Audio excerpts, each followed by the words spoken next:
নবী রাহমাতুল লিল আলামিনের হাদিসটা একটু খেয়াল করেন। সমস্ত পাপের মূল হচ্ছে মিথ্যা কথা।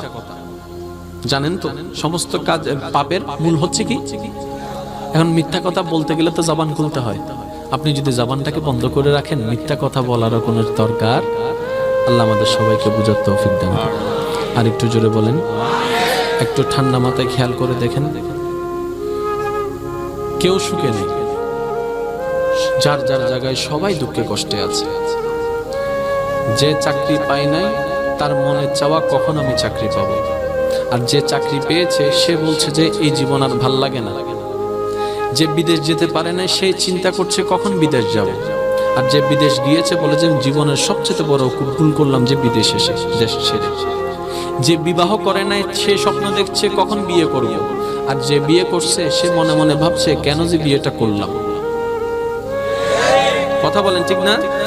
যে ব্যবসা এখনো চালু করতে পারে নাই সে এখনো চিন্তায় আছে কোন ব্যবসায় যাব, মাথায় তো কোনো কিছু কাজ করছে না। আর যে ব্যবসা অলরেডি শুরু করে দিয়েছে সে এই ব্যবসাটা তার আর ভালো লাগে না।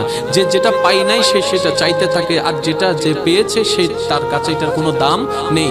আপনি যদি ঠান্ডা মাথায় খেয়াল করে দেখেন আপনার চতুর্পাশে আপনি যাদেরকে হ্যাপি আছেন মনে করছেন তারাও কেউ কোনো হ্যাপি নাই, নিজ নিজ জায়গায় সবাই দুঃখে আছে। তো এই অশান্তিময় সময়ে, অশান্তিময় পরিস্থিতির মধ্যে সুখটাকে পাবো কিভাবে? তখন ঈমান উত্তর দেয়, বুঝো কিংবা না বুঝো, পাও কিংবা না পাও, তোমার পক্ষে হোক কিংবা বিপক্ষ হোক, সর্বদা আল্লাহর সন্তুষ্টির উপর নিজেকে সন্তুষ্ট রাখো, আল্লাহর ইচ্ছার উপর নিজেকে সন্তুষ্ট রেখে বুঝে না বুঝে যেভাবে হোক মন থেকে আলহামদুলিল্লাহ বলতে থাকো, আলহামদুলিল্লাহ বলতে থাকো, আলহামদুলিল্লাহ বলতে থাকো। তুমি আলহামদুলিল্লাহ বলতে যাবা, তোমার অশান্ত মন ধীরে ধীরে শান্তি হতেই থাকবে। বলেন সুবহানাল্লাহ।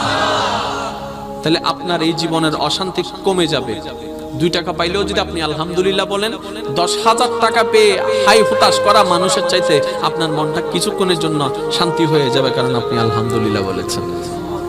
আমরা আজকে থেকে আলহামদুলিল্লাহ বলার প্র্যাকটিস করব ইনশাআল্লাহ। আর একটু জোরে, আর একটু জোরে। নিজের ইচ্ছা পূরণ হোক না হোক আলহামদুলিল্লাহ। দুশমনে কিছু পাইলেও আলহামদুলিল্লাহ, শত্রু কিছু পাইলে আলহামদুলিল্লাহ। আমরা শুধু আজকে থেকে কি বলবো? কেন? নিজের ভালোর জন্য। কারণ কথায় আছে নিজের ভালো নাকি পাগলও বুঝে। আমরা এটা চেষ্টা করব। আর 2 নম্বর হচ্ছে ধৈর্য এবং সহ্য। ধৈর্য এবং, জোরে বলেন, ধৈর্য এবং।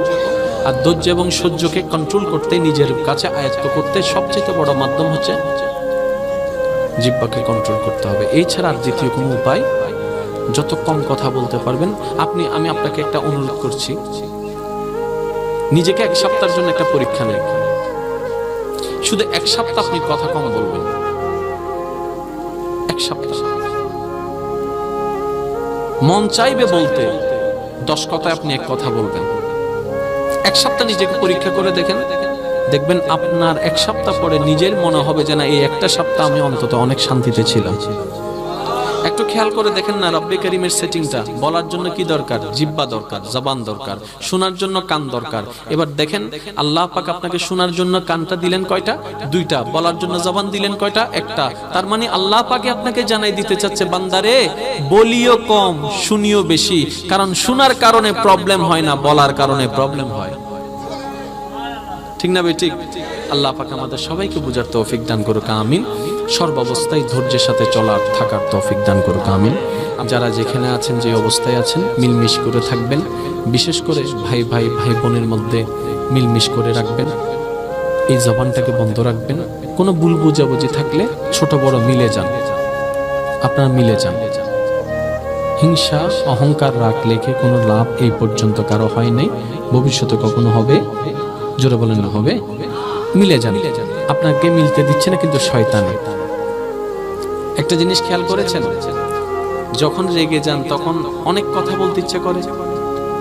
যখন রাগটা থেমে যায়, মাথা ঠান্ডা হয়, তখন মনে হয় এই কাজটা কেন করলাম, এই কথাটা কেন বললাম। এরকম জিনিসটা হয় কি আপনাদের? হইলে একটা আওয়াজ দেন, হয়। তাহলে আপনি একই মানুষ 2 মিনিট আগে এত চিল্লালেন, এত কিছু বলতে ইচ্ছে করলো আপনার, আবার 2 মিনিট পরে আপনার একই মানুষের সবকিছু উল্টা হয়ে গেল কেন? আমরা আসলে বুঝি নাই কোনটা শয়তানের, কোনটা আমার, কোনটা শয়তানের, কোনটা আপনার। যখন আপনি রেগে কথা বলতে ইচ্ছে করছিল, এটা কিন্তু আপনি ছিলেন না, এটা শয়তান ছিল। সেজন্য নবী বলেছেন যখন রাগ উঠে যাবে জবান বন্ধ করে ফেলো, কারণ শয়তান সে তোমাকে দিয়ে, তোমার জবানকে দিয়ে বলাবে তার কথাগুলা, সমাজের সাথে পরিবারের সামনে তোমাকে কালার বানাই দিবে। সেজন্য রাগের সময় নবী বলছেন জবান বন্ধ রাখো। এই 2 মিনিট পরে যখন আপনার রাগ ঠান্ডা হয়েছে, আপনার সবকিছু অনুশোচনা লাগছে, আপনার সবকিছু অনুশোচনা লাগছে, সবকিছু খারাপ লাগছে, না আমি বেশি রিয়েক্ট করে ফেলেছি, বেশি বলে ফেলেছি, বেশি ভুল ধরে ফেলেছি, বেশি মেরে ফেলেছি, এই যে একটা অনুভব, এটা মূলত আপনি ছিলেন। বুঝেন না মানে আমার কথাটা? যখন আপনি রাগ অবস্থায় ছিলেন, ওই সময়টা আপনি ছিলেন না, আপনাকে শয়তান কন্ট্রোল করছিল। আর যখন রাগটাকে ঠান্ডা হয়ে গেল, যখন রাগটা ঠান্ডা হয়ে গেল, অনুশোচনার সময় যে মানুষটা, এটাই আপনি। আরো সহজ করে দিই, মাঝে মধ্যে আপনাদের হয় না সবকিছু ছেড়ে কালকে থেকে নামাজ শুরু করব, কালকে থেকে ভালো হয়ে যাবে, হয়? এটা আসলে আপনি।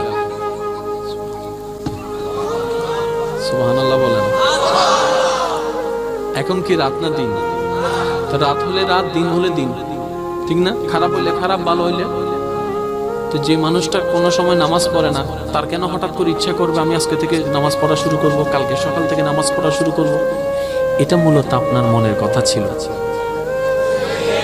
আর যেটা পড়তে ইচ্ছা করে না, যাইতে ইচ্ছা করে না, এটা যেটা হয়, এটা আপনি ছিলেন না, তখন আপনাকে শয়তান কন্ট্রোল করছে। ঠিক এই জিনিসটা যদি আমরা বুঝতে পারি, যখন আমাদেরকে শয়তান কন্ট্রোল করবে তখন যেন আমরা চুপ হয়ে যাই। যখন শয়তান আমাদেরকে কন্ট্রোল করবে তখন যেন আমরা আল্লাহর পছন্দের কাজগুলোকে ইচ্ছা না করলেও করা শুরু করে দিই। তখন দেখবেন একদিন হবে না, এক সপ্তাহে হবে না, এক মাসে হবে না, আপনি যখন করতে শুরু করে দিবেন, কার বিপত্তিকে? ফাইন্নাশ শাইতান লিল ইনসানে আদুউম মুবিন। রব্বে করিম আমাদেরকে যার ইন্ট্রোডিউশন করে দিয়েছেন, যার